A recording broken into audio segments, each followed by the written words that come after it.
सोलापूर लोकसभा मतदारसंघातून वंचित बहुजन आघाडीचे उमेदवार राहुल गायकवाड यांनी निवडणुकीतून माघार घेतली आहे। त्यामुळे सोलापूर लोकसभा मतदारसंघात ऐनवेळी मोठा ट्विस्ट निर्माण झालाय। विशेष म्हणजे आपल्या पक्ष नेतृत्वाला न कळवता वंचित बहुजन आघाडीकडून त्यांनी आपला उमेदवारी अर्ज मागे घेतलाय। त्यामुळे या मतदारसंघात जोरदार चर्चा सुरू आहे। परंतु वंचितचे उमेदवार लोकसभेच्या रिंगणातून बाहेर का पडतायत?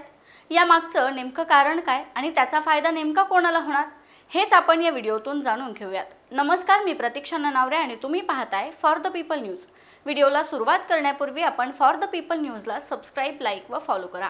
पोस्ट ग्रॅज्युएट डिग्री कोर्सच्या माध्यमातून परिपूर्ण राजकीय नेतृत्व घडवणारं आणि प्राध्यापक राहुल कराड यांच्या संकल्पनेतून साकारलेलं भारतातील पहिलं institute MIT school of government presents जागर लोकशाहीचा। वंचित बहुजन आघाडीचे प्रमुख ॲडव्होकेट प्रकाश आंबेडकर यांनी सोलापूर लोकसभा मतदारसंघातून अक्कलकोटचे राहुल गायकवाड यांना उमेदवारी जाहीर केली होती। गायकवाड यांची उमेदवारी सोलापूरसाठीही नवखी होती। त्यावेळी त्यांच्या उमेदवारीची जोरदार चर्चा झाली होती। परंतु आता त्यांनी आपली उमेदवारी मागे घेतल्यामुळे राजकीय वर्तुळात चर्चांना उधाण आले। त्यांनी या निर्णयाबाबत बोलताना सोलापुरातील कार्यकारिणीचा स्वार्थ आजही तेवढाच घट्ट आहे। तिथे मला डॉक्टर बाबासाहेब आंबेडकरांचे स्वप्न दिसत नाही।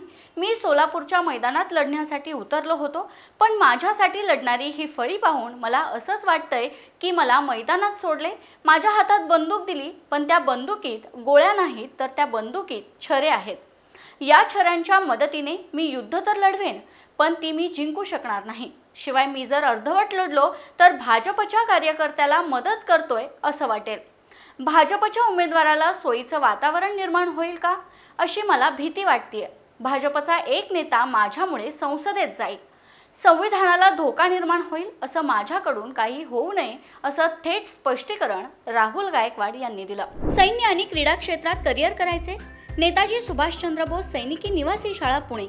ॲडमिशनसाठी संपर्क 960 781 1662। आता येणाऱ्या लोकसभेच्या निवडणुकीसाठी महाविकास आघाडीकडून काँग्रेसच्या प्रणिती शिंदे निवडणुकीच्या मैदानात उतरल्यात। त्यांच्या विरोधात महायुतीकडून भाजपने राम सातपुते यांना उभा केले। प्रामुख्याने सोलापूरचा गड हा भाजप आणि काँग्रेस या दोन्ही पक्षांकडे राहिलाय। या मतदारसंघात वंचित हा देखील महत्त्वाचा घटक मानला जातो। त्यामुळे याही निवडणुकीत वंचितने उमेदवार जाहीर केला होता। मात्र त्यांच्या माघारीमुळे सोलापूर लोकसभा मतदारसंघात आता काँग्रेसच्या प्रणिती शिंदे आणि भाजपचे राम सातपुते यांच्यात थेट लढत होणार आहे। वंचितने उमेदवार मागे घेण्यापूर्वीच MIMने देखील या मतदारसंघातून उमेदवार न देण्याचा निर्णय घेतला होता। त्यामुळे सोलापुरात भाजप आणि काँग्रेस यांच्यात थेट लढत होणार हे निश्चित झाले। गायकवाड यांच्या या निर्णयामुळे सोलापूर मतदारसंघाच्या निवडणुकीची काय गणित बदलणार हेही पाहूयात। 2019 सालच्या निवडणुकीत सोलापूर मतदारसंघातून वंचितच्या तिकिटावर ॲडव्होकेट प्रकाश आंबेडकर यांनी निवडणूक लढवली होती। या निवडणुकीत आंबेडकरांना 1,70,007 मतं मिळाली होती। याचा फटका काँग्रेसचे उमेदवार सुशील कुमार शिंदे यांना बसला होता। त्यांचा या निवडणुकीत पराभव झाला होता। गेल्या निवडणुकीत वंचित बहुजन आघाडी हा पक्ष तिसऱ्या स्थानी राहिला होता।